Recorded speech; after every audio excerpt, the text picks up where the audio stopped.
कश्मीर की पूर्व मुख्यमंत्री जम्मू पहुंची हैं और महबूबा मुफ्ती सीधे तौर पर पार्टी का जो वर्चस्व है उसको एक बार फिर से साबित करेंगी। वहीं जो जनाधार कहीं ना कहीं टूटता हुआ नजर आया था उसको भी मजबूती से आगे लेकर जाएंगे। हालांकि आपको बता दें कि महबूबा मुफ्ती लगातार ये कहती आई हैं कि धारा 370 उनके लिए वर्चस्व का मुद्दा नहीं है, बल्कि वो पहचान है जम्मू कश्मीर की और उसको लेकर वो आखिरी दम तक लड़ेंगी। सर्वदलीय बैठक होती है और सर्वदलीय बैठक में प्रधानमंत्री नरेंद्र मोदी के समक्ष वहाँ पर मुलाकात करती हैं, कुछ अपने तर्क रखती हैं, कुछ बातें रखती हैं और बाहर आकर ये कहती हैं कि पाकिस्तान से बातचीत जो है वो ज़रूर होनी चाहिए। कारोबारी रिश्ते जो समाप्त हो चुके हैं वो भी दोबारा जो है शुरू होने चाहिए। और ज़्यादातर हमने यही देखा है, वो यही कहती रही हैं कि ये एक पुल का काम करता था, भारत व जम्मू कश्मीर के बीच में धारा 370 उस पुल को बेरहमी से तोड़ा गया है। असंवैधानिक तरीके से पूरी तरह से ये प्रक्रिया चल रही है। ये भी महबूबा मुफ्ती ने ही कहा था, लेकिन तस्वीरें आपके समक्ष हैं और तस्वीरें हम आपको बताने की कोशिश करेंगे। आज सुबह से ही पूरी तरह से इंतज़ार पीडीपी के तमाम नेता व कार्यकर्ता कर रहे थे कि आखिरकार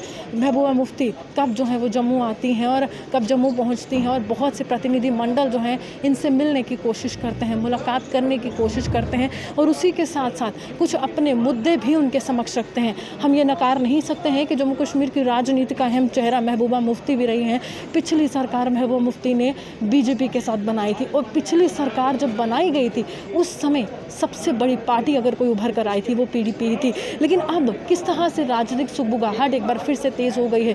कह रहे थे कि कश्मीरी नेताओं के दिल पर जो जमी हुई बर्फ़ है अब उसमें थोड़ी नमी आएगी। वो बर्फ़ हटाने का काम प्रधानमंत्री नरेंद्र मोदी ने किया है। सर्वदलीय बैठक के बाद सीधा कश्मीर की ओर रुख करती हैं और कश्मीर में पूरी तरह से जो परिसीमन आयोग है उनके तमाम जो नियुक्त किए गए हुए तमाम सदस्य हैं उनसे बातचीत ना करते हुए जम्मू के दौरे पर महबूबा मुफ्ती जो है वो आती हैं और यहाँ पर भव्य तरीके से स्वागत तो होता है। बहुत प्रतिनिधि मंडल इनसे मिलने जाते हैं, लेकिन अहम सवाल ये है आखिरकार क्यों नकार रही हैं, क्यों मुलाकात नहीं कर रही हैं। आज परिसीमन आयोग ने भी ये स्पष्ट कर दिया है कि पूरी तरह से संवैधानिक तरीके से हम जो है पूरी प्रक्रिया करने वाले हैं। एक पब्लिक डोमेन में एक खाका बुना जाएगा, पूरा ड्राफ्ट आएगा, उसके बाद लोगों की सजेशन ली जाएगी और उसी के बाद फाइनल रिपोर्ट जो है वह यहाँ पर देखने को मिलेगी। लेकिन फिर भी किस तरह से एक बार फिर से लोकतंत्र से पीछे हट रही हैं, क्यों डिलिमिटेशन कमीशन की सपोर्ट नहीं कर रही हैं। नेशनल कॉन्फ्रेंस मिलने जाती है जम्मू में, कांग्रेस भी मिलने जाती है, वह पीडीपी का एक भी नेता जो है यहाँ पर हमें तस्वीरों में नज़र नहीं आता।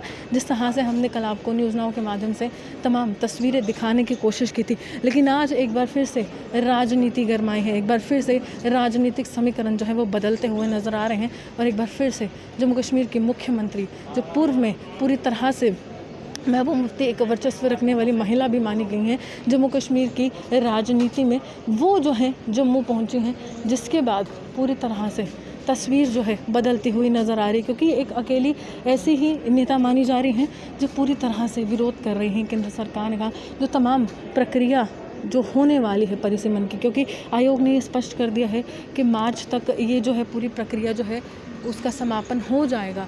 लेकिन कहीं ना कहीं यहाँ पर ये देखने की भी बात है कि जब ये प्रक्रिया का समापन होगा तो विधानसभा चुनाव का रास्ता जो है वो पूरा साफ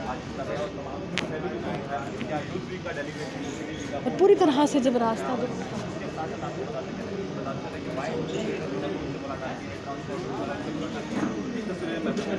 जो बताने की कोशिश कर रहा है, मैं